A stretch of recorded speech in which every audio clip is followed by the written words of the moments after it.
நீ வருவாய் என்ன அப்படின்னு ஒரு படம், அது உண்மையாலுமே நல்லா இருந்துச்சு. ஏன்னா நல்லா இருக்கிற படத்தை வந்து நம்ம நல்லா இல்லைன்னு சொல்லக்கூடாது. அப்படி சொன்னால் அது வந்து காழ்ப்புணர்ச்சியாக விமர்சனம் பண்ணுற மாதிரி இருக்கும். அதை தவிர்த்து விண்ணுக்கும் மண்ணுக்குன்னு ஒரு படம் பண்ணார். அந்த படத்தினுடைய கதை வந்து ஆர்பி சௌத்ரிகிட்ட சொன்னது, விக்ரம்கிட்ட சொன்னது, சரத்குமார்கிட்ட சொன்னது வேற. ஆனால் அந்த படம் எடுக்க போக அந்த படத்தில் வந்து தேவயானி வந்து கதாநாயகியாக நடிச்சிருப்பாங்க. அந்த படம் நடக்க நடக்க பார்த்தீங்கன்னா ராஜ்குமாருக்கும் தேவயானிக்கும் ஒரு காதல் வந்து டெவலப் ஆக ஆரம்பிச்சிருச்சு.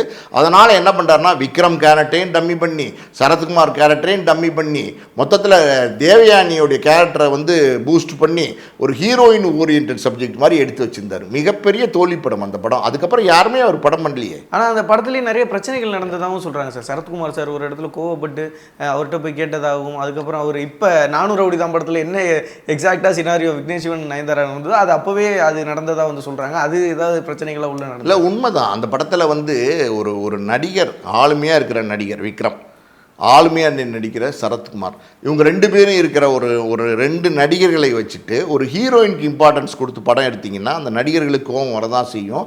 அப்படி அந்த படத்தில் நிறைய பிரச்சனை நடந்துச்சு.